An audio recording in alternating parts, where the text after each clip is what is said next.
All right, today on today's grid, we are talking travel photography with Scott Kelby, and then we're going to be talking about some cool AI technology, and it starts in about 60 seconds. The grid is brought to you by Platypod, the tripod alternative that is changing the world. Everybody has a Platypod. You should too. Go to platypod.com. Well, hey, everybody. Here we are. Hey, Scott, how'd Prague go? Oh, Scott's not here yet.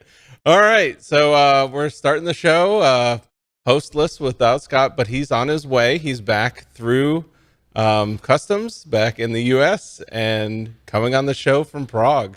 So he'll be joining us a little later, talking about travel photography experiences. He got some really awesome stories. No cactus, but some awesome stories from the trip. And then also later on in the show, we're going to be joined by Dan Harlacher with On One. He's got this, they've got this cool new product that we want to show you guys, and really awesome at the AI technology to bring life to photos. If you're cropping them or if you're resizing them, it really is a game changer when it comes to that. And I've been using it for a while, but now this new version of it even takes it up a notch. So definitely want to join us for that in just a little bit. And then also we're going to be giving away a bunch of stuff on the show. We've got a bunch of different giveaways right now. So we're starting off, we have the Platypod disc. So we're going to be giving away a Platypod disc to one lucky viewer. We're also giving away Scott's travel photography book. So we'll talk about travel photography. You can win Scott's travel photography book. You can get that over on Amazon as well. And then also Scott's Lightroom Classic book. So we're giving away that Lightroom Classic book. You can get that over on Amazon as well. And also, there's another thing we have, but I'm not sure. I see him moving around the studio like a connection's not working. But we have a discount for grid viewers for V-Flats from V-Flat World. I don't know what that discount code is. It is what? Kelby 10. So if you go over to V-Flat World, you go to checkout or buy a V-Flat, you can use the code Kelby 10 to save 10%, right? 10% off your order. So there you go. And these are indispensable if you are a studio photographer. We use them all the time, even in video, for subtracting or adding light, bouncing light around. They are like a must. And what's great about these is they fold up really nice and compact to transport, really well built. So definitely check those guys out as well. So besides that, Scott should be showing up any minute now. I do have a cool thing that I'd love to show you guys from a launch last week that happened. You guys know I'm all into capturing, documenting space flight, and this is an image. So there you go. That's actually the rocket in the upper atmosphere being lit up by the sunrise. So I'm in darkness. I actually shot this from my backyard in Tampa, Florida. So I was 141.2 miles from the launch pad. And then the rocket then is it's a good 100 miles down range. So we're talking a couple hundred miles away from me. Now I was on a 400 millimeter with a 2x teleconverter to get me into that frame right there. But you can see what's cool about that image, and what I love about it is those are actually the things that are happening up in space as it's going to orbit. So you have the second stage launching to space, capturing that, and then down below it, you actually have the halves of the fairings that protect the satellite falling back to Earth. So you can see the fairing halves. And then you can also see in the picture the first stage, which is coming back to land on a drone ship at sea. So you can see there that like those little specks. And then another one that was really cool was I got this shot because I planned this out with being in Tampa and how the perspective would go, that I could actually get you can see here, the second stage going to orbit as the first stage is coming back into the shadow of the Earth. So you've got the sunlight hitting the rocket above, then you have the actual first stage booster coming to land back down there at the bottom, which is where you're seeing that flame. So that's actually the first and second stage interacting, and again from hundreds of miles away. But it's cool what we can do, and this is where I'm always a fan of teleextenders, because it's cool what you can do if you just add a little bit more distance to it. And that image right there that's not cropped. That is the full frame of what the image is. That is not cropped. That's actually in the same perspective as my camera saw it. So very cool stuff. And let's see, what else do we have? So Scott's going to be coming with stuff to talk about with Prague. Let's see. I was hoping he'd be here pretty soon. Should be walking in any minute now if I timed it right. But since I didn't time it perfect, we have an awesome conference coming up next week. Really hope you guys are going to join us.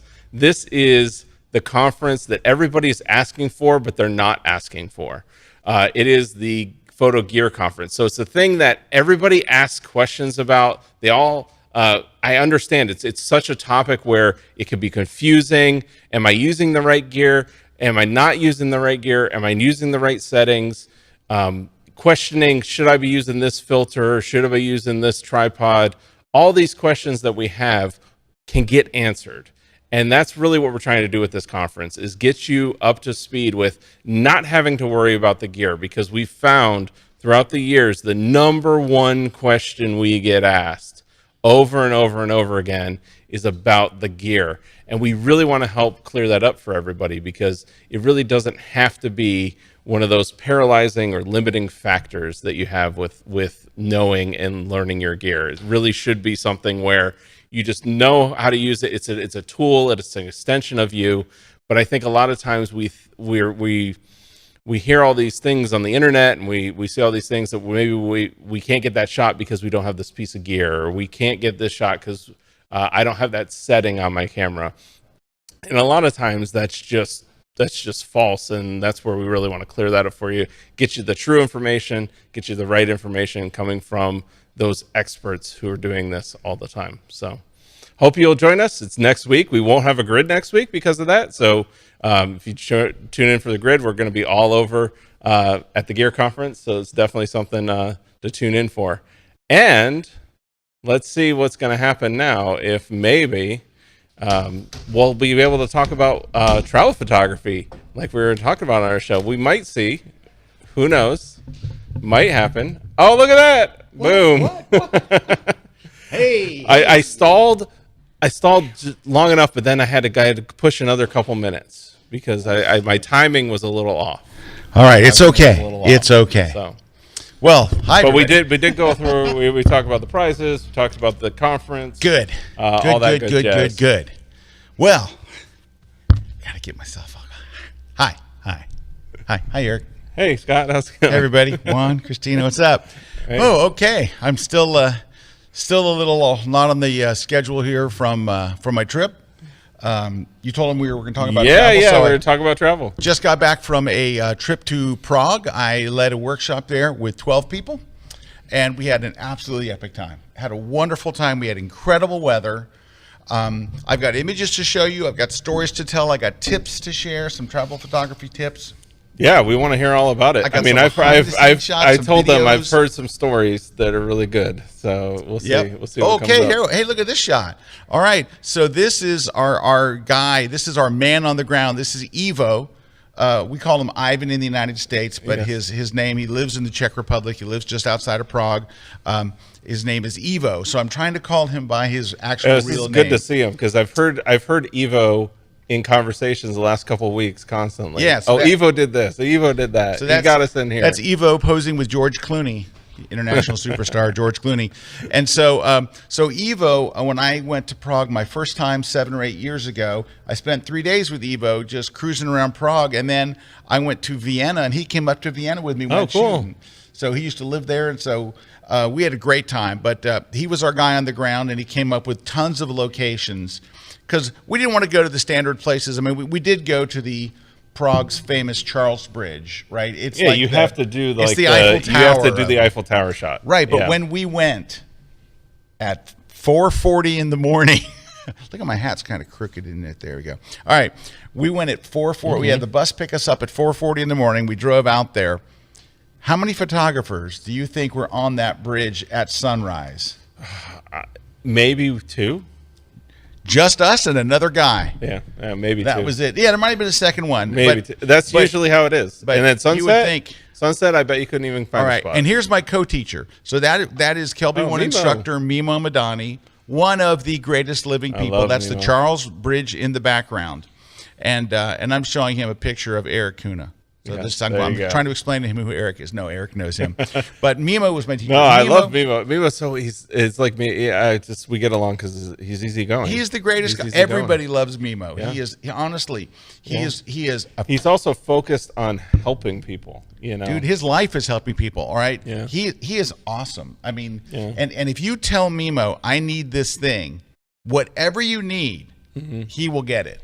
Not only that, he's a phenomenal photographer. Oh, yeah. His composition skills are incredible. His post processing, his black and white post processing is great. Super helpful, funny, great. And he brought his wife and new baby. He has an 18-month-old little boy, Nicholas. Oh, Yeah, I saw a picture that he Cute. posted online, and Cute. I immediately when I saw it, I was like, "Wow, that's a cool picture." And then I realized, oh, that's from Scott's workshop. And then it was awesome. Oh, dude, he was shooting lights out. And you know awesome. what? He hardly shoots at all. I mean, really, when we're at the workshops, we shoot a couple of days before, and then I take my tripod and a camera, and I'll take a few shots. But what happens is I set my tripod and my camera up, and then I go walking, and I forget. help. I started a long exposure, and I went back like 10 minutes later. I like completely forgot. Oh, this is me shooting through the Iron Gate. Oh, I can show you the actual shot of that. Hang on, let me plug in my HDMI so I can show you. So this is, we found this church, and it was really beautiful. But of course, it's they got the gates shut on it. But that did not stop us. I was able to take my platypod, put it on the ground. I was able to hold it against different railings and stuff. So I was still able to get some shots, even though my microphone's in a funky place. Maybe I'm in a funky place. There we go.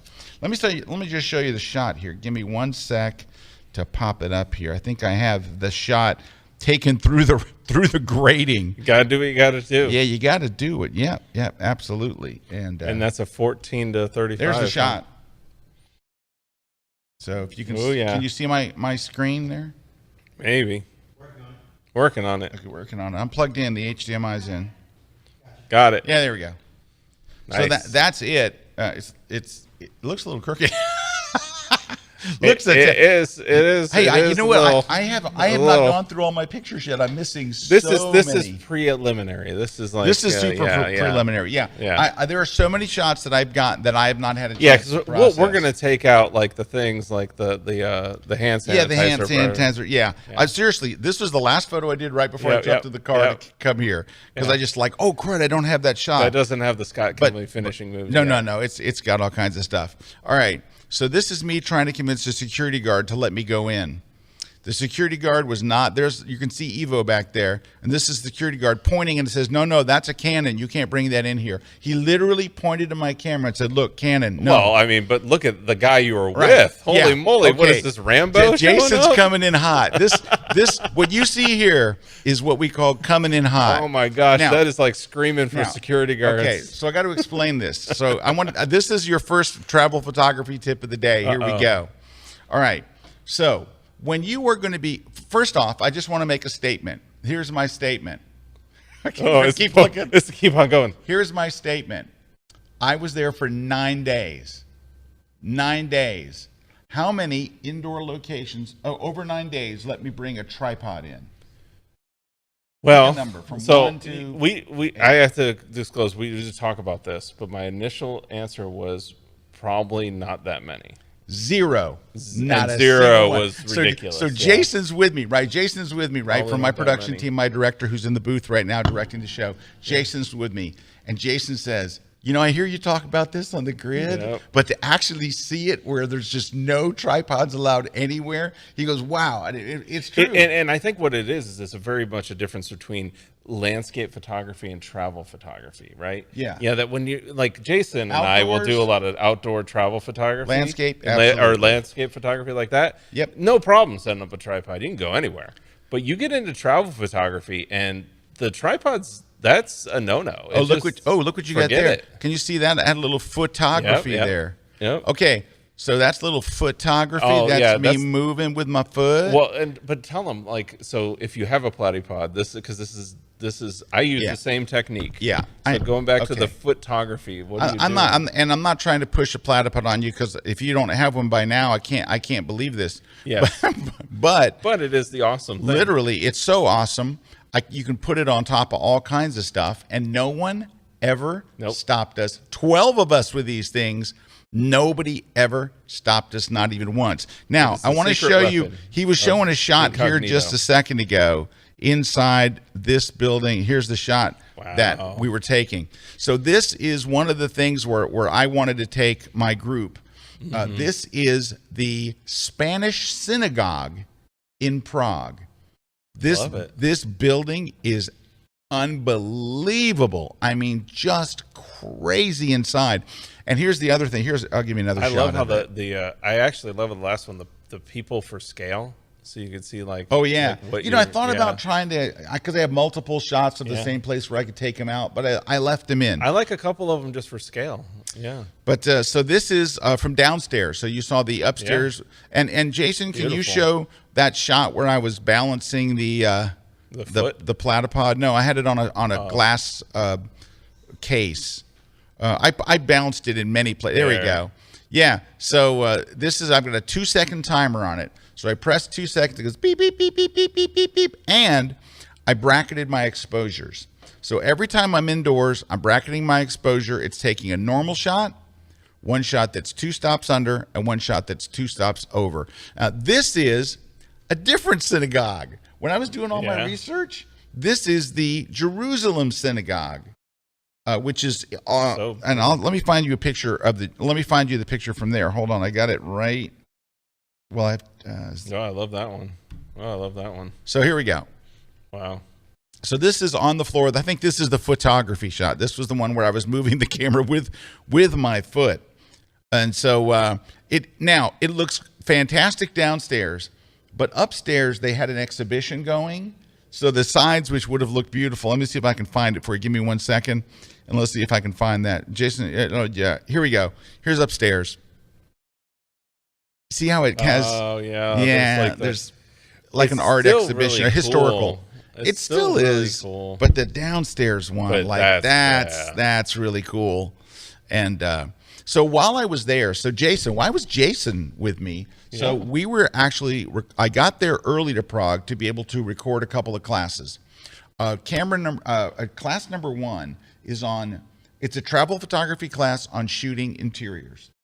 So it's shooting palaces, museums, cathedrals, synagogues, all these different places. So a whole class on what the techniques are, and I'm going to talk about some of those here with you.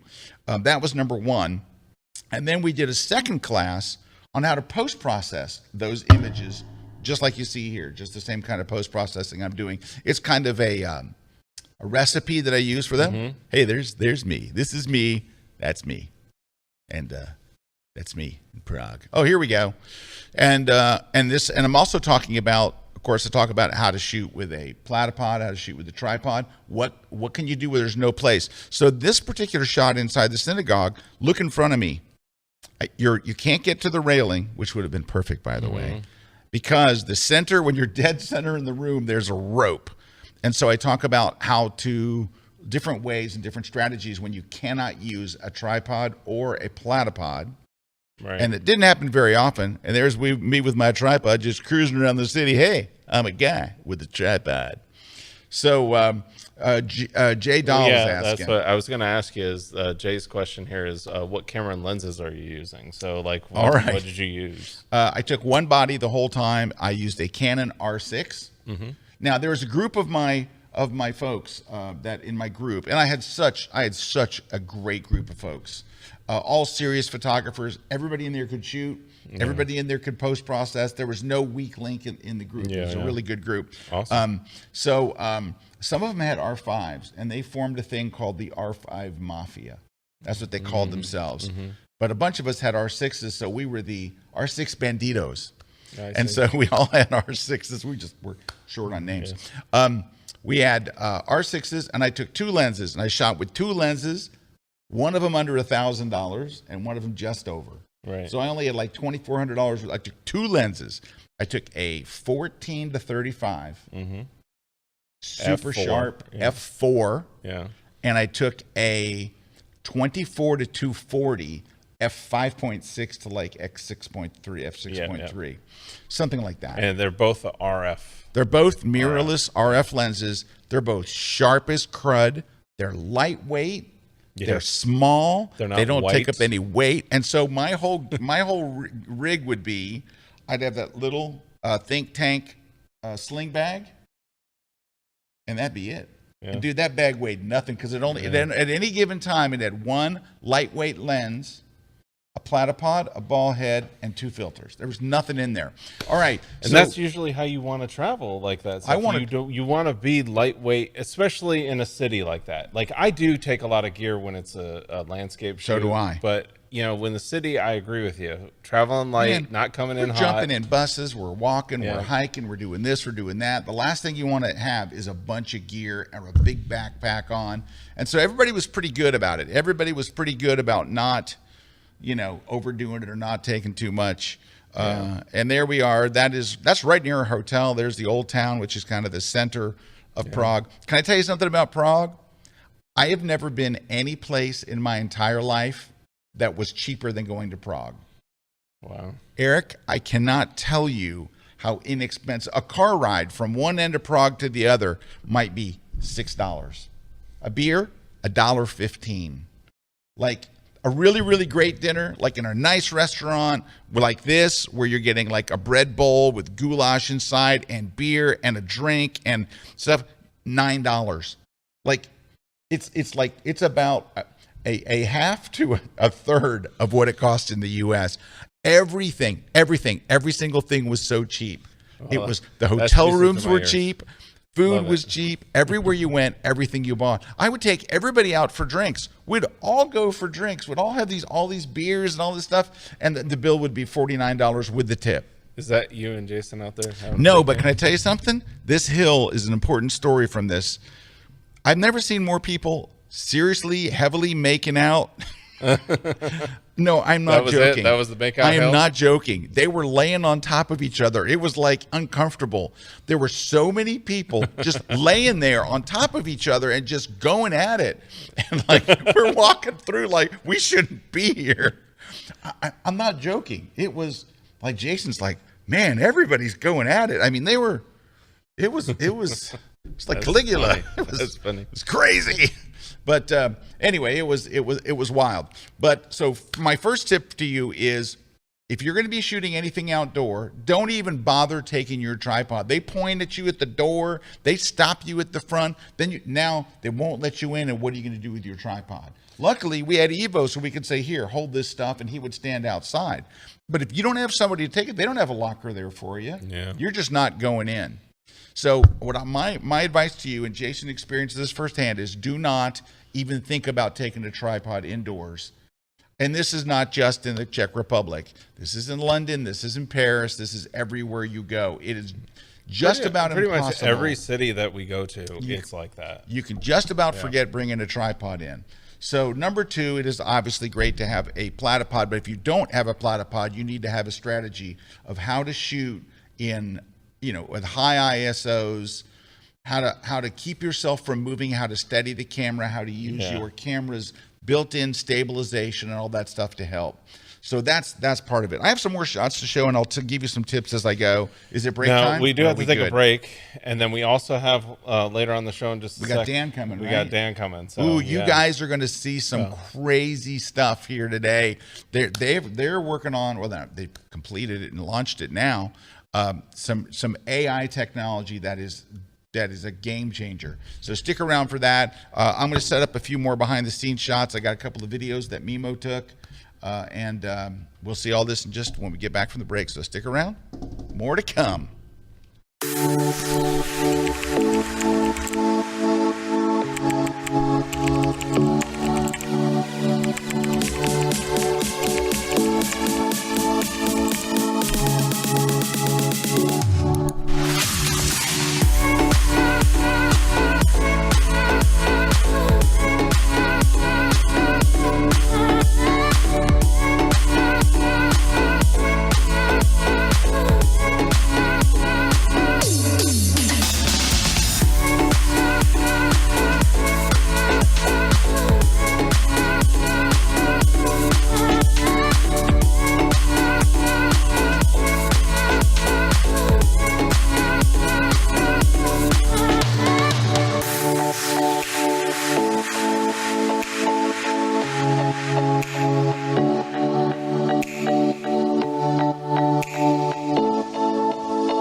Hey everyone, Rick Salmon here. I really hope you can join me for my latest Kelby 1 class, Uncovering the Magic of the Golden Hours. Get your best pictures in the best light of the day. Now in this class I will of course cover photographing during the golden hours, which are basically the hours more or less after sunrise and before sunset. However, this class goes way beyond just photographing during those times. I'll also cover photographing during the blue hours, which are basically the hours before sunrise and after sunset. But there's more. I'll also share with you my top tips for photographing at sunrise and at sunset, which actually can be kind of tricky when shooting into the sun due to the high contrast range in the scene. And I'll cover image processing, which can save the day when you can't get it right in camera, plus it's a ton of fun. So my friends, I really hope you can join me for my latest class, Uncovering the Magic of the Golden Hours, only on Kelby1.com. This segment of The Grid is brought to you by B&H Photo, the professional source since 1973. All right, we're back. Hey, we are back. And you know what? We're going to go ahead, now that I talked about the AI and everybody's like, we want to see it, we're going to go ahead and bring Dan on now. So Dan is standing by. Hey, Dan, how you doing?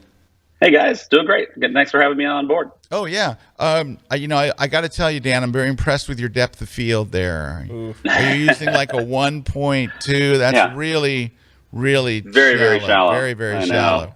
All right. Yeah. I can blame Skype for that one. That was their filter. There's no adjustment for it. Even my copy isn't even in focus. It can also do Weird. and stuff. Yeah. It's like a lens baby you're using there. Anyway, so Dan is with On One Software, and they've been doing some amazing stuff. And you guys know I always remember talking about On One Effects. And in fact, I've been using it quite liberally on my Prague images. There's a couple of things I just they're just like my go-tos, and I love them. But you guys just released, I think, a real game changer because it uses AI in the best possible way. And the product is called AI Resize. And it just allows you to make things big. I don't want to steal Dan's thunder, but it allows you to take a very small image and print it on the size of a billboard if you want. But resizing and worrying about resizing is literally over. And we were just talking about that before Dan came on. The worry about, I need to make this picture 24 by 36, 40 by 60, all of those, it almost makes megapixels irrelevant because you can take as shots. Long as you have like the basic, a decent, reasonable shot. But you can take an iPhone photo. That's what I'm saying. And make a 24 by 36 and bigger from an iPhone photo, which is ridiculous. Okay, and I'm sorry, megapixels, Dan. And you can make it. Go. I'm sorry, Dan. I'm excited. Go. Yeah, no, definitely having something good to start with. The better you start, the better results you're going to get. But you're right.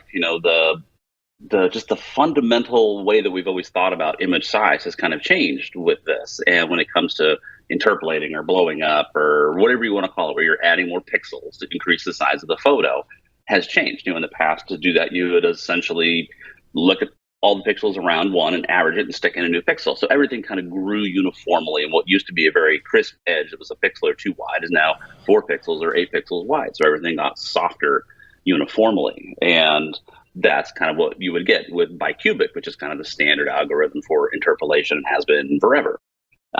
Now, most of you guys have probably heard of genuine fractals. Genuine fractals is the kind of the forerunner to Resize and to Resize AI, one of our products that we've had for many, many years.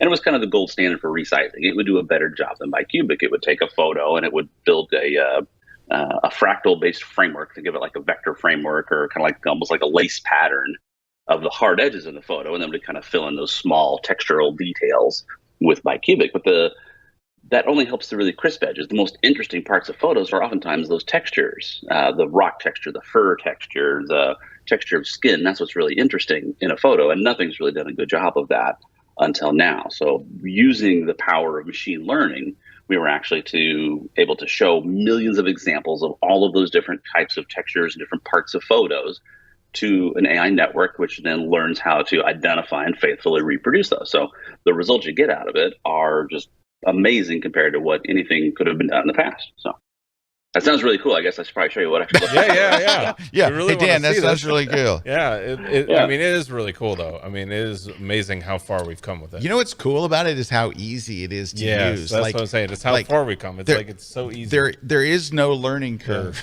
You just have to know, how big do I want this photo? That's really all you need to know. Yeah, you hit buttons and sliders, and then you save it out. Yeah. Well, let me kind of give you a tour of how it works and what it looks like. So I've just opened up a series of photos. So you can use this as a standalone app. You can use it as a plug-in to Photoshop, to Lightroom, to Capture One, whatever you use. And you can open a single photo or a group of photos. I opened a whole folder of photos in this case. It's really designed for batch processing because that's a pretty common thing that people have to do. So down here in the bottom, you'll see all the photos that I had in this folder. You'll see their original size. And now it's just a matter of picking what I want. So I think actually when I showed this to you the first time, Scott, you had a really great example. You know, you have to output a bunch of photos for the gallery there, and you get pictures from different people, and they're all different sizes and orientations and things like that. You just want to print them all out to the same size so that you can get ready for that gallery show. And it used to be a very painstaking process of one photo at a time and cropping and resizing and sharpening and blah, blah, blah, blah, blah. Let me show you how easy it is here. Let's say you've got a 24-inch printer, and you want to take all these photos, you want to make them all 24 inches on their short side so that the long side just kind of resizes naturally. So I'm going to come over here to the right-hand side in the photo size pane. It'll tell me the current size of this photo, the one that's selected. It's pretty tiny. It's only 2200 by 1700 pixels, not very big. I'm going to go to the resize to option, and this is where you can then control how you want to scale. So it used to just be dimensions. All you could pick was a width and a height, and everything had to be the same. And if all your photos are the same size to start with, that's great, but it doesn't work very well when you're doing batch. So we give you some cool new options that make that a lot easier. I'm going to pick short edge, and I'm just going to change this from pixels to inches, and I'm going to make it 24. There we go. So now it's resized that photo to 24 inches on the short side and whatever the natural dimension is on the other side. I just hit the sync button down here, and bang, it's now changed all those photos of my film strip to all be 24 inches on their short side. Nice. I can now hit the export button to export that out. I can pick their naming conventions, where they get stored, what file type, what compression, what color space, if I want a watermark, you name it, all the powerful things you can do in our resize module. Or I can just print directly from here too. You have to remember this got a very powerful built-in print dialog. So I can actually go through and configure the print size, pick my printer, my paper type, my color management, how I want it to lay out on the paper, everything, and just batch print all of those photos right here as well. So that's the workflow side, but the part everybody really wants to see is what does it actually look like? So how good are the results? That's the interesting part. So I'm just going to switch over, and I'm going to use 400% on all of these. That way we're kind of looking at the same amount of magnification. Hey, Dan, let me know before you hit resize on this disgusting bug so I can close my eyes. You probably haven't watched the grid enough to know that we don't look at bugs on this show. We're anti-bugites. You're anti-bugites? We are. Well, so if you're about to increase the size, I'll... Mammals okay? Oh, we love mammals. We love mammals. All right, so here's an attractive mammal. We use this one instead. Attractive mammal. I'm going to select all these guys here. Let's make them all the same size, or all the same percentage. There we go. How many? 400%? 400%. Yeah, we'll do 400%. It's just kind of a nice round number. You can really kind of see the difference that way between a before and an after too. So let's zoom in here. Zoop. Here's 100. You're going to see the original pixels for a second, and it takes a minute for the algorithm to work its magic here, and you'll see the results pop in after, just like that. So you can kind of see, let me do a little split screen divider here. So the left side is the original, the right side is the after. And this is without any sharpening. You know, on most photos, you'd probably go in and add just a little bit of sharpening to them as well. So that's pre-sharpening. Yeah. That's pre-sharpening. Yep. So, you know, it can really kind of take those things that you feel that they're there. You know, you can kind of feel that there's these little wrinkles in the eye bags, and it can actually create those. See the tiny little texture that it's creating in here? That's lost in the original because it's so small, but it knows, oh, that's skin. I'm going to take what I know about skin and create that. Same thing when it comes to the fur. If I pan down here a little bit and we look more at the fur, or even if we look at the nose here, you know, if we look on the left-hand side, it's very soft, but on the after side, it's actually even finding those tiny little nose hairs in the nostrils and defining those. Wow. That's just crazy. Yeah, it is. It's All pretty right. crazy. You can All right, I show gotta us show the the bug. bee. I'm going to show you the bug. Show us Here the we go. bug. Yeah. Ick. There we go. Yeah, here we'll look at the scariest part. At least it's not like a mosquito or anything. Yeah, it could be worse.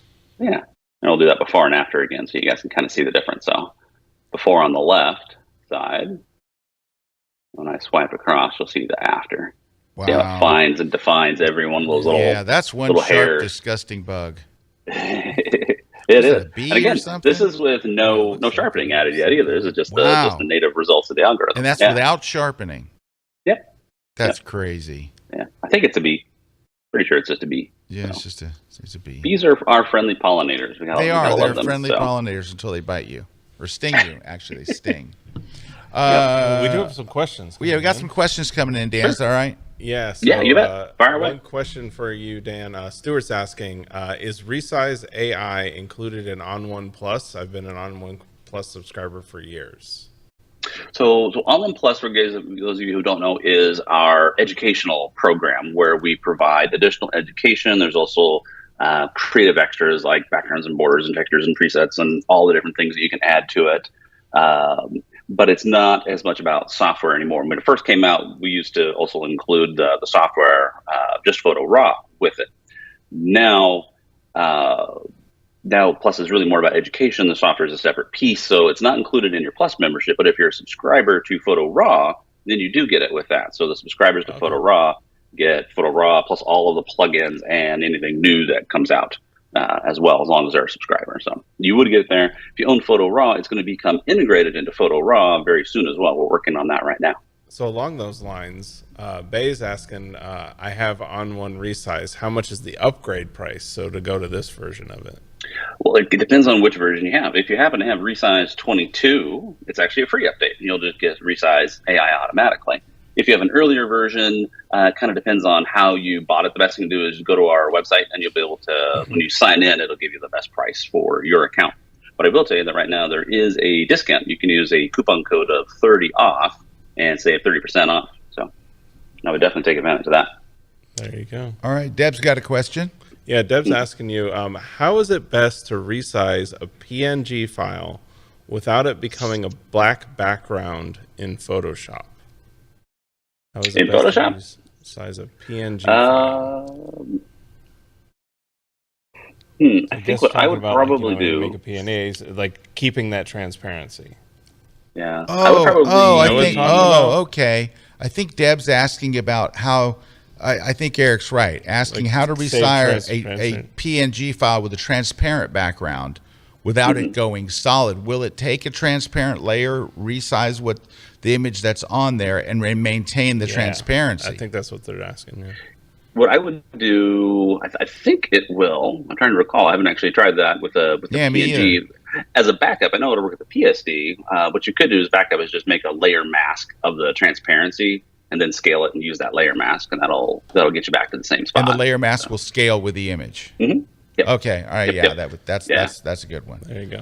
Yeah, that's one of the cool things about the Photoshop plugin is it also, because a lot of people who use Resize are not just photographers, but they're also, graphic artists and people who work in sign shops and things like that. So it supports multi-layers, all the different things you can do in Photoshop in terms of, text and adjustment layers and alpha channels and clipping paths and all of that, and works in all the different color modes as well. So it'll work in CMYK and Lab and things like that. So. Awesome. So, Dan, how much is it if somebody wants to buy it? You always ask those tough questions like price, and I, being a product guy, I never pay attention to. So I want to say, they can save 30%. I want to say it's $99. Wait, what? But again, you get that 30% off. They can save 30%. How? That's what we were just talking about. Yeah. Hold on. Okay. So how do we save 30%? There's a coupon code which is 30 off. There you go. 30 off. Yep. 30 Pretty off. easy. So all right. I think that's only good through tomorrow, though. Oh, but geez. if you're a Kelby One member, you also get a discount anytime too. So it is $99.99. It's $99.99 and take off 30%. 30% with 30 off. Till tomorrow. Till So tomorrow. this is we're broadcasting on Wednesday, so by Thursday it's gone. So go get it now. It's unbelievable technology. It really is. And the fact that it looks better, larger, is kind of crazy. Eric's putting in the promo code. Boom. 30 off. 30 off. Boom. There Right you there. go. There you go, 69. Woo! All right. Well, Dan, thank you so much for taking the time to show us. We wanted to have you on, and you guys did a brief with me before you shipped it, and I'm telling you, my jaw was on the floor. I was just like, you guys are doing such amazing stuff, and we're very thankful to have you guys on. Thank you for taking the time. Thanks for showing this awesome software, and we'll talk to you again sometime soon. All right, thanks for having me. Thanks, See you Dan. guys later. All right, bye-bye. All righty. Well, All right. that's Yeah. just... I love that stuff. You know what? It's just like you could take iPhone photos and do stuff with it you never dreamed of. Now you don't have to have, like, my camera is 20-something megapixels. Yep. But I don't even care. Yeah. I don't even care. As long as you got enough there, like I said, a 5-6 megapixels. Yeah, as long as you got 6 or up. But yeah, you're good. yeah, and I haven't had any issues with that. I like not having a lot of megapixels. I don't want 45 or 50 for me. I'm just Yeah. All right. So I want to give you some more travel tips. I'm going to have to do this in Should we take a in break? context. Let's take a And break. Then I've we'll got come some back and we'll videos, just got a go couple- through it. Yeah. Got a couple of videos, got a couple of some stuff coming up.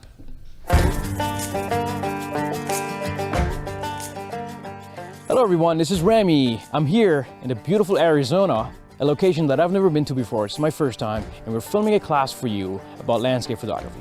It's going to be a complete guide from start to finish, and this is going to include everything from pre-scouting a location, because I personally have never been to this location before, and it's going to be my first time, how to get there, when to get there.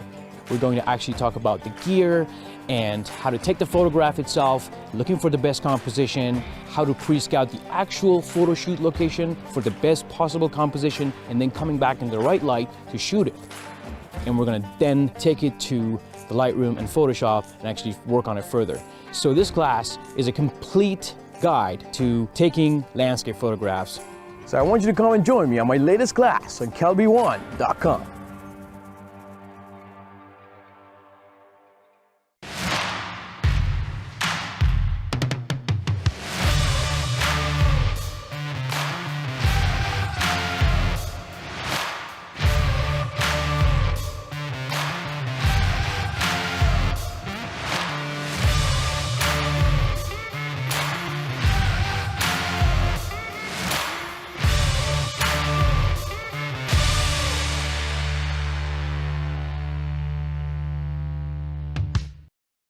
This segment of The Grid is brought to you by Canon. Hey, we are back. Scott we're and back. Erik are here. I got a couple. I'm going to show you a shot, and then I'm going to show you the video that I'm going to show you behind the scenes video. So this is a train track, and you essentially stand on the train track, and then when I yell run, we all Get run off the the train track. track. Yeah. But anyway, this is they have these old trolleys. You have to wait for the old trolley to come by because they have a bunch of new ones. Oh yeah, but you want the older classic. You want the one. charm of the classic one. So give me just a second. I'm going to show you the video here. I got a video right here for you. So this, I'm not going to. Oh, I guess. Will you hear audio? I wonder if you'll hear audio. Well, we'll turn up the sound and find out. Here we go. So this is what it looks like when we're shooting that shot. Here we go.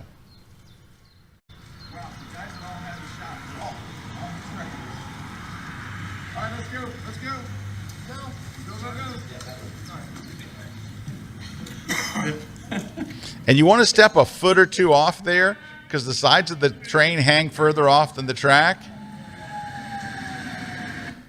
So let's go. Yeah, that's what you got to do. Mimo and I aren't shooting. We're there for security patrol. Yep.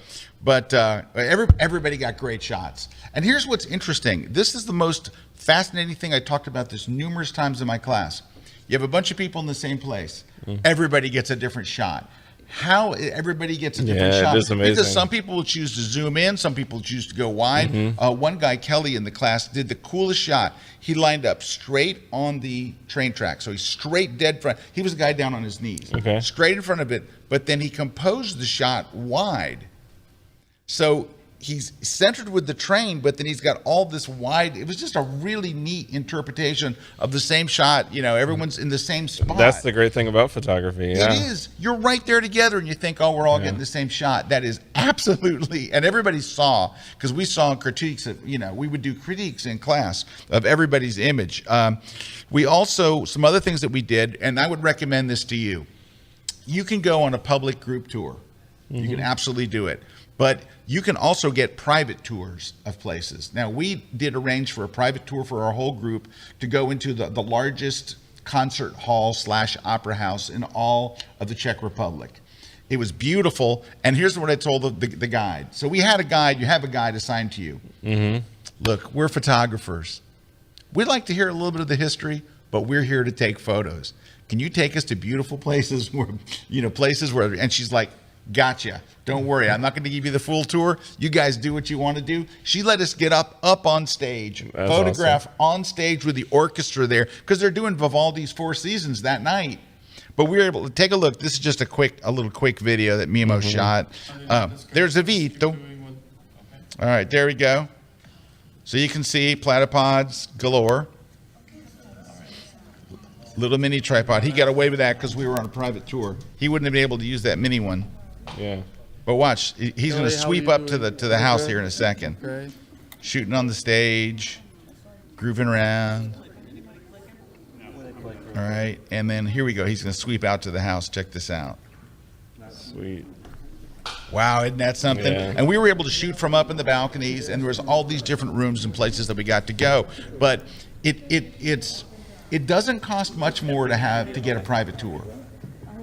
It's worth the investment, because if not, you're going to go into a room and they're going to go, this is the room, they're going to tell you the history, and we're moving, and you're out of there. We were in there for 35, 40 minutes. Yeah. So when you have a private tour, they go at your pace to some extent, and you can just tell them. I did this in the Vatican. I told the tour guide, I'm a photographer. I don't really want to see art pieces, and I'm going to come back later. I've already been to there. I'll come back and look at the pictures and the statues and the paintings later. I'm here to get photographs. And they usually go, oh, okay. They're not used to it, but I'm like, your job's going to be easy. Yeah. And they do take that to heart. Now, so one of the things that I do on these workshops is I try to create some interest. Why won't this go here? Hang on. Some interesting opportunities for the students, something that they're not normally going to get to do. Right. So, for example, we were going to this wonderful, wonderful gardens, these beautiful gardens. I think it's the most beautiful gardens in Prague. And thanks to Mimo, who can do anything, we hired a ballerina from the Czech National Ballet to pose for us. Wow. So we're in the garden, and we've got a private tour. We have a group tour, but we were allowed to bring in and we arranged this all in advance. How did you get? How did you get that? This is so I know good. you say Mimo, Are you but how ready? did Mimo get that? Let me tell you, Mimo. So Mimo is the operations director for an airport, an entire airport. All right. Yeah. So that's his job, and he had his airport jacket that said operations. Every time he pulled off a miracle, Mimo would go, operations. He said right there. So anyway, I said, Mimo, I need a ballerina, and all Mimo says is on it. He doesn't say what kind of ballerina. So the next thing, 3 hours later, I got our ballerina. Our ballerina is a ballerina from the Czech National Ballet. How much does it cost? How much? €20 for an hour. Wow. Now, I gave her way more than that because she was so great, and I was just like, you can't do this for 20 bucks. That's nothing. You just can't. So I think I gave her 85 or something. Yeah. But it was not much, and it was wonderful. Here, I'll just show you. I only have a couple of shots that I got a chance to even look at. Oh, cool. But she was wonderful. Her poses were amazing. She was just like, bang, she's just on it, and just... in this gardens, you could climb to different levels. That's so cool. So this 'Cause is shooting think about it directly this down way. on her. You also could get her to come out and do that. Yeah. For you, probably. Yep. You just wanted to, and Sure. and then the but same garden just went up a notch. Right. But how did he find her? Yeah. This is the brilliance of Mimo. Mimo goes to Instagram, and this is a Right. great travel tip. He goes to Instagram. He searches for who's the most popular ballerina, right? In, like, Prague? In Prague. Yeah. He's like, just if you change cameras on me one more time, I'm coming in that. Dude, every time I look, it switches to another camera. I look over here, it switches back. I look back there, it switches back. Stay up on that one for a second. Shiny objects. He went on Instagram, found the most popular ballerina. He said the most popular ballerina in the Prague is going to come for $25 or whatever to our garden. He went and looked at all the other ballerinas that were following her, and he emailed everyone. He said, I had 3 responses within a couple of hours. Wow. The most expensive one was $65 an hour. But anyway, that was it. She was wonderful. She was so sweet, so patient, changed outfits. She was fantastic. She'd been a ballerina since she was, I think, 5 years old. So cool. Oh, it was great. So I'll show you a couple of more pics just to kind of give you some other background tips. We're standing there, working on one of my classes, and Evo steps into a men's clothing store because he sees this railing, and there's a spiral staircase in the men's clothing store. We all walked in. Is it okay if we shoot this? Guys, yeah, go ahead. And we all got photographs of that. This is inside the Jerusalem Jerusalem synagogue. This is inside the train station. So my platypod is on a railing. I'll show you the railing in a second. And I just set a slow shutter speed. So this is like 15th or 30th of a second. And I just sat there and waited until enough people. You know what happens? I'm setting up. There we go. I'm setting in my platypod up. And here comes 150 people. And then once you're set, dude, it's one person. It's exactly how it happens. 2 people, 1 people. I must have waited for 15 minutes. But then you just got to wait that next crowd for that next crowd to come through. Dude, I preached patience so often during this workshop. Is like, you just got to wait, because there'll be times where it's packed full of people and you just got to wait. And I tell everybody, and I'm telling you guys this, you do not need a room or an area to be empty for 2 minutes. You need a room to be empty for 1/125th of a second. You just need a split second where you can go click and get the shot. You do not have to sit there and go, well, it's never going to be, empty. It'll be empty for a few seconds. You just got to wait it out, right? This beautiful library. Yeah. So I don't have pictures of this other thing, but we did arrange a private tour to the 2 most famous libraries in there, where we could go behind the rope and stanchion. The public can shoot from one end, but you can't go in the room. I've never seen anybody go in the room. We and Mimo, Mimo arranged a private guided tour where our whole group got to go walk anywhere in the library, all around the other side. We're all over the place. But then something magical happened. You ready? So we're all sitting there shooting, and me. Let me see if I've got a behind-the-scenes photo for you. Give me 1 sec. I do think I have a behind-the-scenes of us in there. Hold on. I do, but I got to close these out, rats. Oh, I just closed the thing I needed. Sorry, don't move, don't breathe, don't make a sound. I have it. It was... So here we are shooting in this library. Now, we all walk in and we stopped, and then we moved down and we moved down, and then we went to the next library over, right? So where's the other library? Do we have any shots behind the scenes from the other library? I don't have the other library. We only have behind the scenes from that one. But but anyway, the other library is my favorite, and it's 2-story. So we're in there and it's beautiful, and we're shooting all over the place. And Mimo walks over to me and says, do you want to see if she'll let you shoot from the 2nd floor? I'm like, dude, she's not gonna. It's just a thin railing going up there. She's not gonna let me shoot from the 2nd floor. He's like, you want me to ask? I'm like, dude, you can ask, but she's gonna be like, no, because they're kind of very strict in there, So anyway, I go back to shooting. I'm talking to people. I'm looking at stuff, and let's do this, let's do that. We're just all talking. When you're in a group environment, there's a lot of chatter. Yes. we're all talking, and then Mimo says, come here, and I walk over, and she opens like a hidden door, and she goes, go ahead. Dude, my jaw dropped. I was like, are you kidding me? And there's a spiral staircase, and I'm walking up that staircase. I'm like, I can't believe I'm going to get to do this. And I go up there, and I'm going to see if I've got the shot here.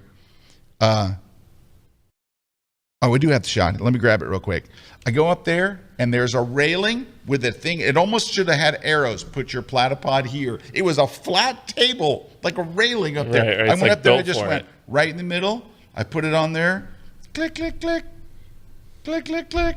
I took one from the left, one from the right. I took a pano with my iPhone, which I'm going to show you. It came out kind of funky. But I'll show you my iPhone pano. Yeah. But anyway, I can't believe I got to shoot from up there. And what it's the same shot as it is right directly below it, but it does give you the scale. So let me get that going. We're going to take a short break. When I come back, I'm going to show you that, and I want to talk to you about some camera settings that will make your next trip so much easier.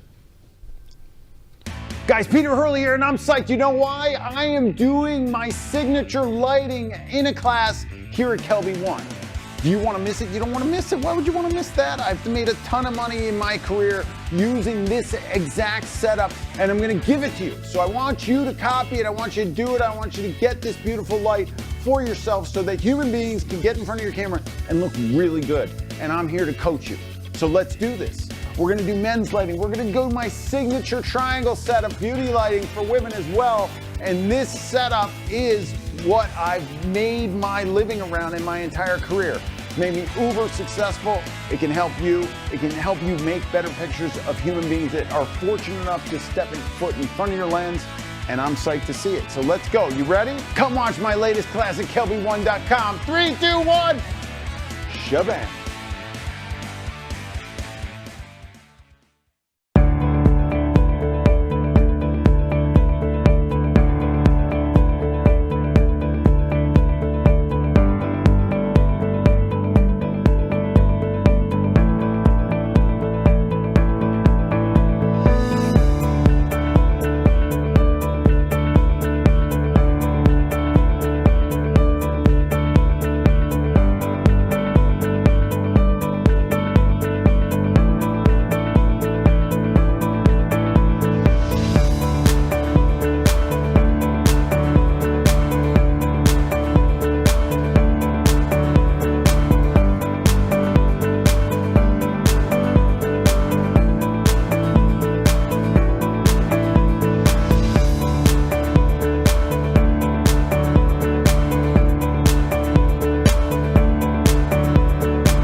This segment of The Grid is brought to you by Platypod, the world's most compact tripod base. Hey, we're back. Okay, I found the shot. If you want to show, here's the from the second floor of the library. So this is the one where you got up on that edge. This is the one where I went up and so yeah, it's like a little ledge around the whole thing. Around the whole thing. And she said, "Don't walk to the other end." I'm like, "Don't worry." I just couldn't believe I even got the chance. And I shot up there, got my shot. I was out in like 90 seconds. So I did take an iPhone pano. By the way, the iPhone in situations like that, you can't believe how great the photos come out. Like we would sit there and you walk over to somebody and show them and they go, "Why did I even bring my mirrorless?" Yeah. I mean, the iPhone in the right lighting conditions is absolutely stunning. So let me just switch over to it's a mirrorless camera. Did I want to show you? What it No, not is. the video. I wanted to show you. Let me see. I'm trying to figure out what it was I wanted to show you. Oh, I wanted to show you my, it's in preview here. I got 25 programs open. Here's the pano shot with my iPhone. So it's a little funky from where I was shooting, right? So you can see it's just, Yeah. But I didn't want to, I felt like I can't believe I'm up here and I didn't want to overstay my welcome because sometimes and then I think I have another behind the scenes shot here that I can show you real quick, which is, this is us. That's Vito and Kelly and looks like Joe over there. just shooting inside there. And these are, you would never get to shoot in here. Like, this is like, what? There's no way. All right. So Philip's got a question Yes. for you, and he's asking, in places like the libraries and synagogues, how much of a difference does it make to have the silent shutter with like a mirrorless instead of the mechanical curtain shutter with like a 5 Philip, it's huge. It's huge. And so in the class that I'm teaching on shooting interiors, one of the things I tell you, and Erik knows about this because he and I were talking about it, when you go into some of these places, you do not want to come in hot. No. You don't want to dress like Jason where it looks like you're on a movie set. Yep. You don't want to bring a big giant white lens. If you bring a white lens, they're like, Canon, no. No. All right. Out. Professional camera, the guy was telling me. We did finally talk him into letting us in because I saw somebody else walking in with a smaller Canon. I go, that guy's got a Canon right there. You just let him in, And he's like, he did make us leave our tripod and a bunch of gear outside. He wouldn't let us take it in. But I had my platypod. So here's the thing. When you go into these places, you just don't want to come in hot. You want to go in, you want to be quiet, take your shot, turn your shutter off, don't make any noise. Turn your beep, beep, beep, beep, beep, turn beep, off beep, your beep. beeps, turn off a pre-flash, turn off everything. Any flash. Anything. Flash. Oh, they freak out over a flash. Do not put a flash on. Just go in there, be really quiet about it, get your shot, and get out. And so I talk about that because the smaller footprint you have, the less trouble you're causing, the more likely they are to let you shoot as long as you want. So I don't go in there and I'm like, the photographer's here, everyone out of the way, clear out. I just go. If I have to wait and be patient, I be patient. I sit in the pew, I put my thing down between the aisle, bang, and I get it. And I get it again, and I look, and then I'm done. I don't sit there and work the shot for 45 minutes. I don't make a big fuss. I don't get in front of other people.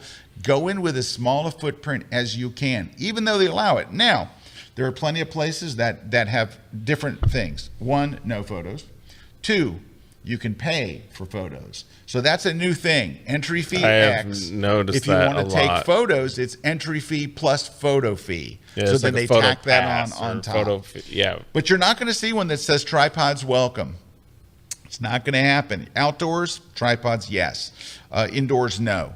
But so those are just. So I've got a question for you about the workshop, and what was like the one thing that you found like most people struggling with, or was there anything that people struggled with throughout the workshop, or is there something to help? It's always a little bit of struggle with just importing into Lightroom, just the importing process. Like how to get your photos into Lightroom? How to get your photos into Lightroom and not lose track of them is a big thing. But actually, as far as the shooting goes, it's understanding your gear. Like, people are so stuck. Like, for example, we shoot long exposures every day.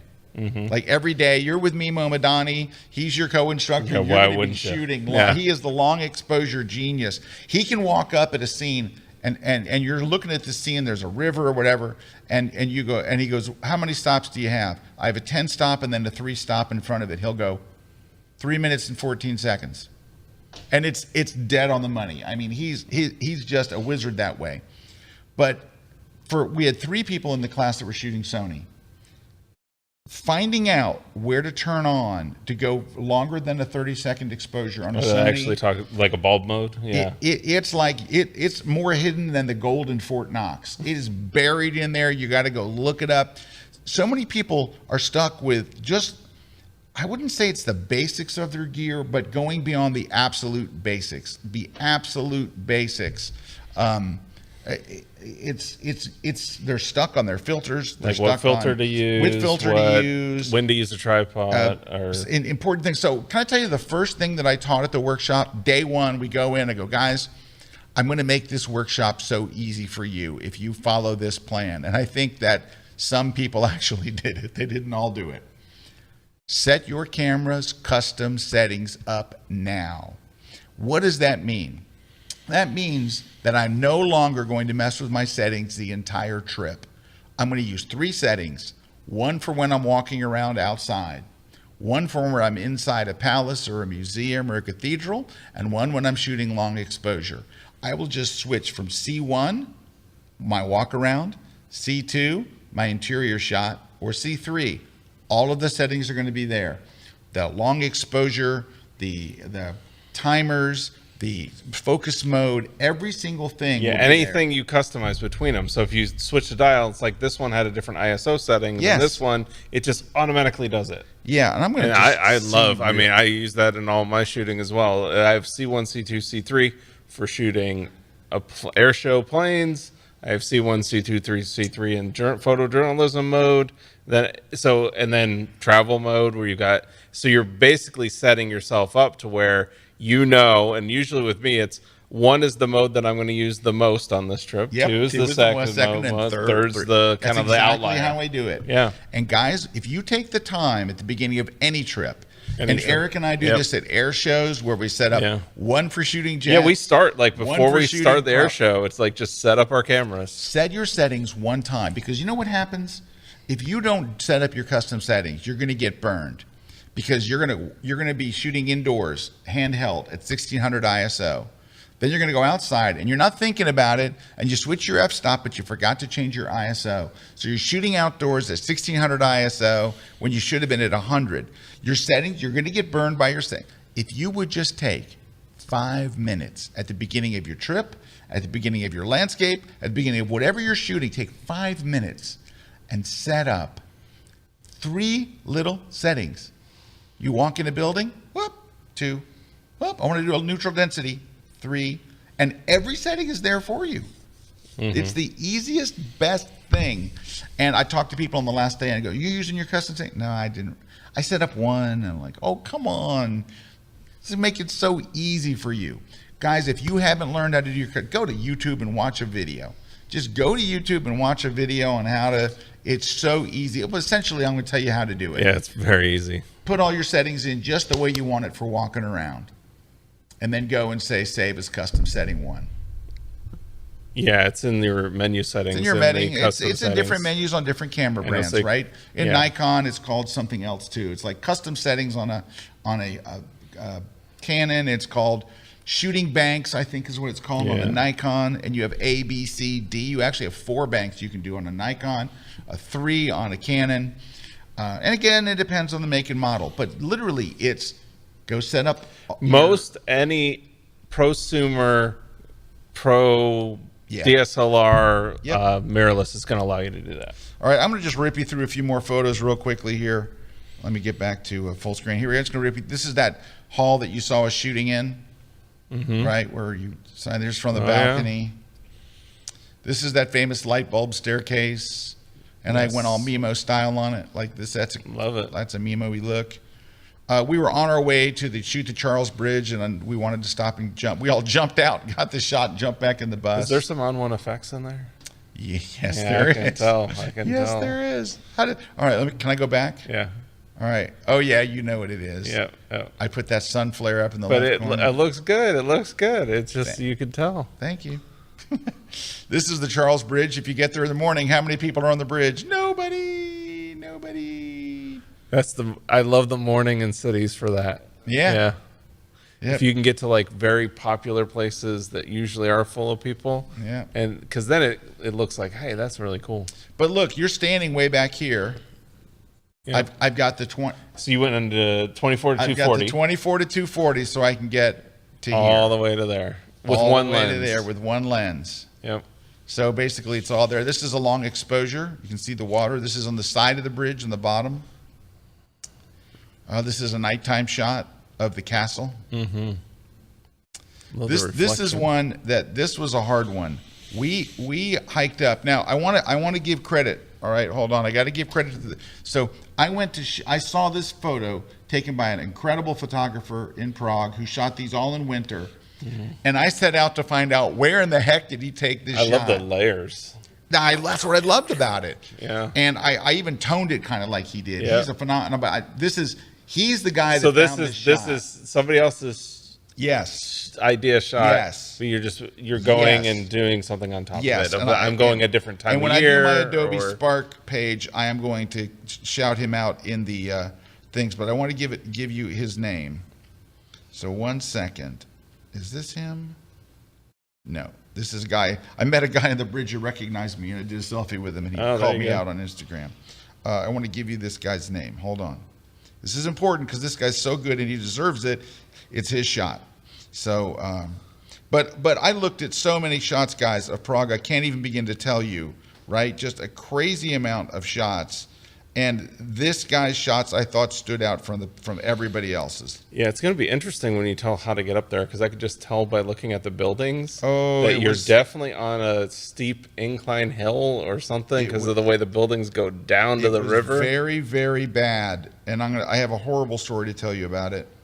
One second, let me just find him right here, because I don't follow many people on Instagram, so it's only because I just don't like people. I hate people. I always have. Yeah. Hang on. Let me find this guy. That's the best thing when you go on Scott's workshops. Is he hates people. I spew hate. I spew hate the entire time. Yep. People just stay away. Is this him? Is this him? No, that's not him. Hold on. I like that. I'm following a guy. He has no posts. I just saw a guy I have no. Well, it could mean that they deleted stuff when you were following them. I don't know. I don't feel good about it. Is this him? No, that's not him. Son of a gun. All right, Eric's going to give prizes away. Yeah, we're going to give some prizes away and hopefully find him. And actually, I think it's usually on the top. It works its way I know, backwards. But I'm looking at the top and he's not here. All right, so we're going to give away some prizes here. So are those the winners up there? Yes. I got it. Yes, I got it. Oh, never mind. Never mind. The wrong way. So his account name is Dropolto. Is how you spell it? Well, that's his account, DRO. It's like drop OLTO, but his name is Denis Poltoradev, or Nev. He is a psychiatrist and a photographer. He won the first place in the best urban landscape photographer in the 35 awards of 2020. He's really, really, really good, and he did a whole winter series. I'm showing Erik here, but if you want to follow him, DROPOLTO. So I saw his shot, and I'm like, I sent it to Evo, and I said, "Where is this?" And he goes, "I know right where it is." Unfortunately, maybe because we're not from there, first time we went, we hiked all the way there. Yeah, look at that. Dude, his stuff is off the chain. Yeah. Right. Yeah. Right. Nice. Mine's not as good as his, for sure. Nice. But he's got some nice stuff here. He's terrific. This guy's shooting lights out. Wow. Right? So anyway, we hiked up all the way there. Me, Evo, and Jason. And in the regular day, and I'm like, I don't want to try my first time at night trying to find this place up in the makeout center of Prague. So then we went back. So it was near the makeout center. It was in the makeout center. Oh, it was in the makeout center. In the makeout center. But there was nobody making out that night but just one couple. At about 11 o'clock at night, you're all by yourself. But there was a group. So I didn't. Okay, just in case you're wondering, I did not make the group go up there. I said, guys, tonight we're done with our last shoot of the night. We're done. We're all on the bus. Anybody that wants to go on an optional shoot tonight with me to shoot the picture I showed you in class, which is that guy's picture, we're going to go up tonight. Everybody else, I'll send you back in an Uber, which we did. 4 people said, we'll go back to the hotel. And then we went and we got to what we thought was a closer place. And it was. Geographically, it was closer to get up there. Mm-hmm. It was the equivalent of 27 stories of climbing. Oh, so you can tell you're elevated. A woman on the trip had that Apple Watch that tells you how many steps. We went like this. They called it like, what was it, Death March? The Scott Kelby Workshop Death March.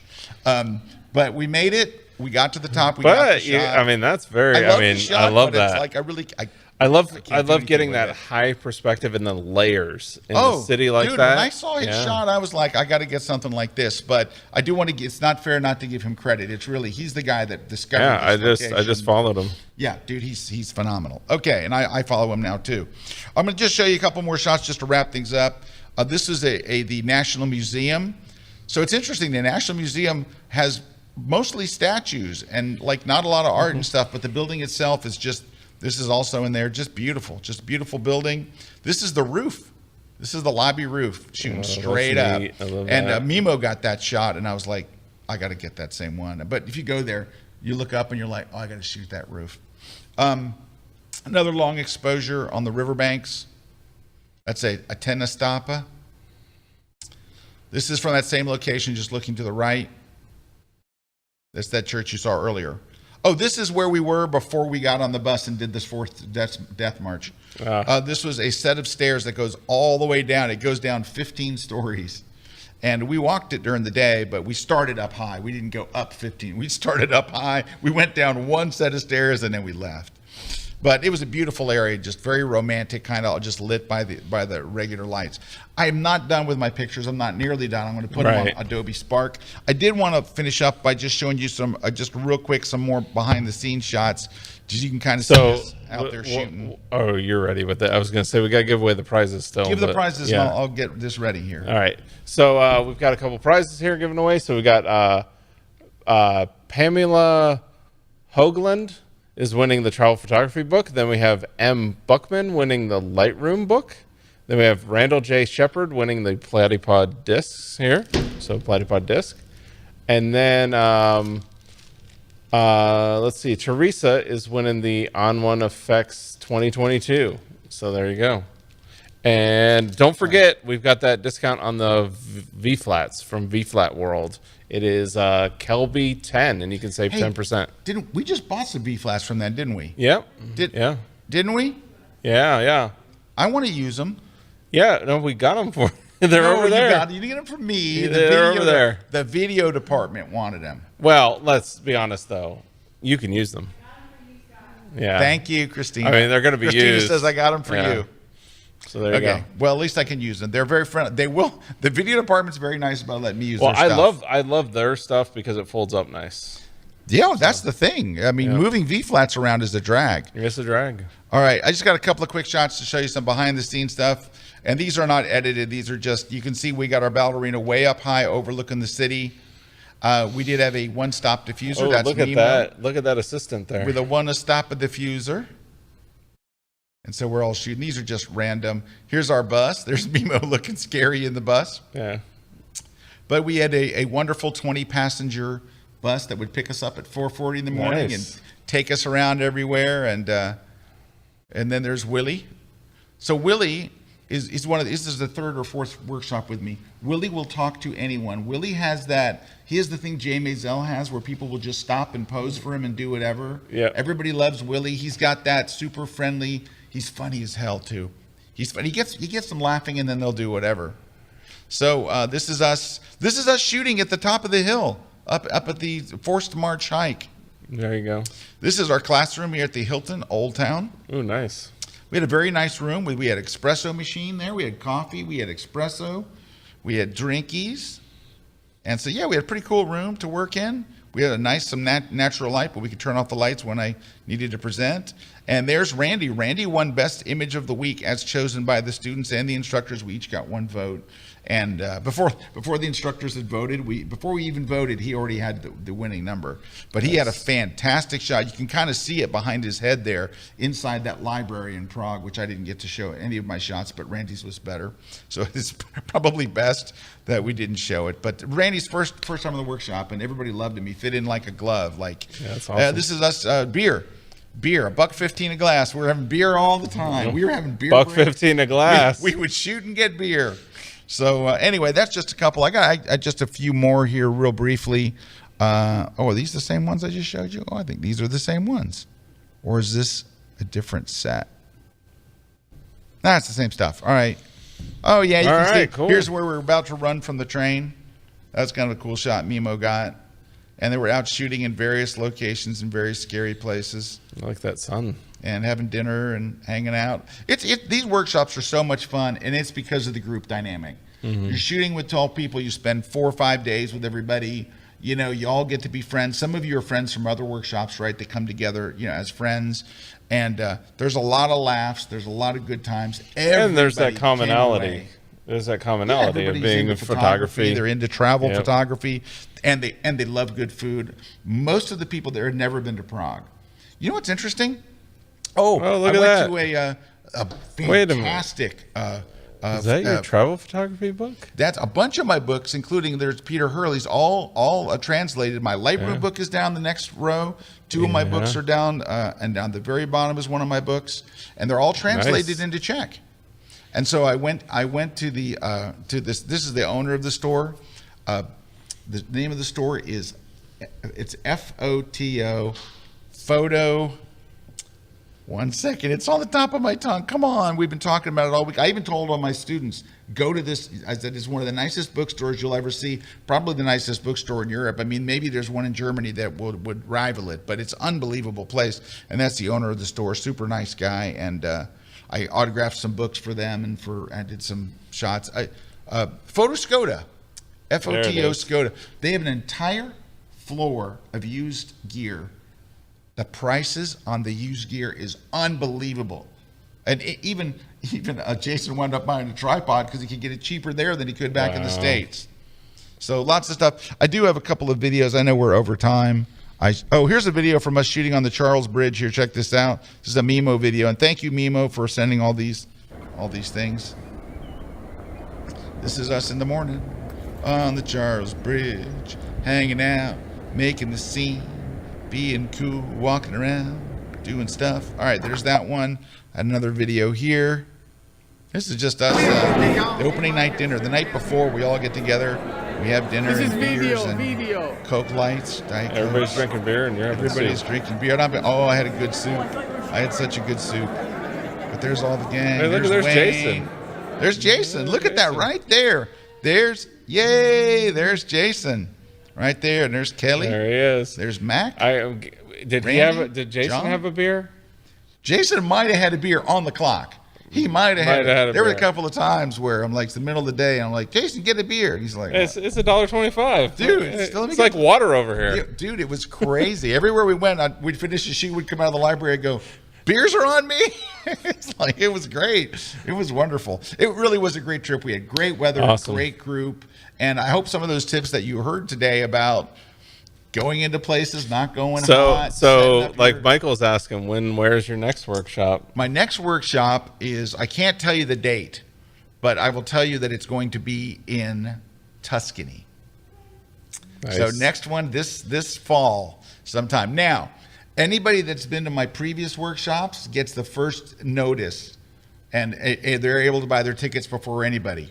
Normally, these things are sold out before I announce it to the public, but if when it goes public, if there's any seats left, they get the first shot, and then I announce it to the public. But, you know, it's nice when 8 of the people had been to the workshops before. Originally, this is scheduled for 2022. Yes. Originally, it was 12 people. 2020, you mean? In 2020, I'm sorry. In 2020, it was originally 12 people. Over time, people couldn't, when we kept moving the date, and then one guy was going, and then when the war broke out in Russia, he's like, it's too close to Russia. And I'm like, go look at the map.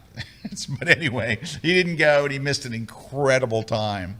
But anyway, it's a wonderful experience. It really is. And I love seeing everybody and people that have been to the workshops before. They know what to expect.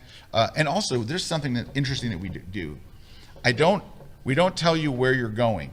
We say, all right, guys, we'll meet at 4:40 at the bus. And they're, where are we going? I go, you'll see tomorrow morning. Well, see, I do love that because, like, it is that whole thing of, too, if you're going on trips like that, like, having it already done, because I think sometimes people go, like that's the thing. You went through the effort to find the right spots or to hire the models, or, you know, it's going through that extra step where you could just go on a photo tour. But it's not really a photo tour. It's like making travel photos. Yeah, and we're also... So our day goes like this, just to give you an idea. We shoot at dawn. Now, I don't mean at dawn. We're in place a half an hour before dawn to get the fantastic light. Once the light comes up and it gets bad, as Erik will tell you, what happens once the light gets bad? It's like all the photographers the photographers show up in the bad light. Like I'm leaving when they show up. They show up. I don't know what it is. Photographers are like, oh, it's 9 o'clock. Let's go. And you're like, no. So anyway, we do that. We leave and we go back to the hotel and we have breakfast. And we kind of all wind up grouping together, sitting next to each other, having breakfast. We have breakfast and we go to the classroom. We're in the classroom, and the first thing we do is edit the photos from the dawn shoot. That's the very first thing we do. Everybody gives me 3 of their best shots, and we do a live in-class critique. Now, everybody that's there is at a pretty good level. There's nobody where I go, oh, this is trash. I mean, everybody's pretty good, right? I mean, they're not like... You're not going to, go through that, But they're all very good photographers. They're competent. They're, And there's always somebody that says, oh, I shouldn't be here. And they always wind up killing it, right? They always wind up killing it. So we go through the images, we do a critique, and a lot of the critique is, you know, you should have darkened this area light. A lot of what we do on the grid where it's post-processing stuff, you know, consider this, or let's shoot this a different way. Then we go, we take it to do another shoot. So then we do a close shoot walk. Now it might be a food shoot, it might be a travel thing right next door. And then we break, ready, for 5 hours. We take a siesta, we have a lunch break. We usually eat lunch, you know, in groups. Then we take a break for, why do we break for 5 hours? Because you got up at 4:40. I'll tell you why you break for 5 hours, because that's the time when nobody wants to be shooting. Light. It's crappy light. You need to go take a nap. You need to go have lunch, and then we meet at about. You understand? That is my vacations to a T. It's like we are not gonna do anything in the afternoon.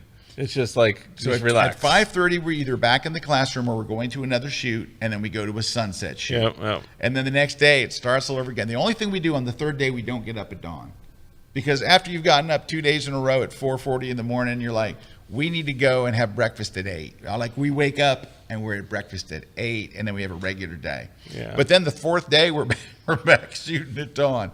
But we go to great locations. We have great food. We have great fun. Tuscany. Can you imagine Tuscany? Yeah, sounds awesome. Oh, Tuscany. I got some locations already and stuff. Oh. Ooh. There you go. Ooh. So very cool. I post all this information over at scottkelbyworkshops.com. Now, of course, the Tuscany date isn't there because it hasn't been announced yet. But stay tuned, or just follow you on social. I'm sure you'll talk about it. Yeah, I talk about it on Twitter. You'll hear us talk about it here on the grid. But I want to thank all the folks that did come with me. We had a great group of folks. There was Jason came with me, and we worked on a couple of classes, and those went really, really great. I can't wait to share those with you. So thanks to Jason. Thanks to Christina, his boss, for letting him go. And thanks for holding down the fort here. Thanks for covering for me last. I'm sure you had to twist their arms. They were like, "Can we get some classes from the Czech Republic?" That yeah, like I love location classes. Yeah. Also, special thanks to Mimo and to Evo. Mimo works. There's no one that works harder than Mimo. And to make incredible things happen, he got us into places we had no business being. He arranged all kinds of things. Some of them kind of off the books things that I don't think we should have been there, but he arranged all kinds of stuff. I remember I met Mimo just randomly in Venice. And you met him on a bridge? Just randomly on Venice. I was one of the other guys that was shooting in the morning before sunrise. Met him on a bridge, and then he said, "Hey, you want to go to this spot, later on for sunset?" And I was like, "Yeah, sure." And it's like, I would have never found this spot. It was like, no way. We lived in Venice. Walk down this aisle and step sideways and go through it. He's in Venice right now. Yeah, he left the Czech Republic, and he used to live in Venice, and his sister lives in Venice. And he sent me a picture of his little boy, Nicholas. I mean, a video of him walking through. He just learned to walk, and he's just walking through. Very cool. St. Mark's Square. So thanks to Mimo. He is such a joy to do a workshop with. The attendees love him. I love him. Everybody that meets that guy falls in love with him. He's just one of the most charismatic people. And operations. Well, we ran over so next week we don't have a grid because we got the conference next week. Yeah. And then the week after that, I'll be out. So where you rocket shoot? Vacation? No, I'm going on vacation. I will be shooting in Yellowstone National Park. Oh my gosh! Grand Tetons National Park. Are you taking your camper? Yes. Did I tell you about Erik's camper?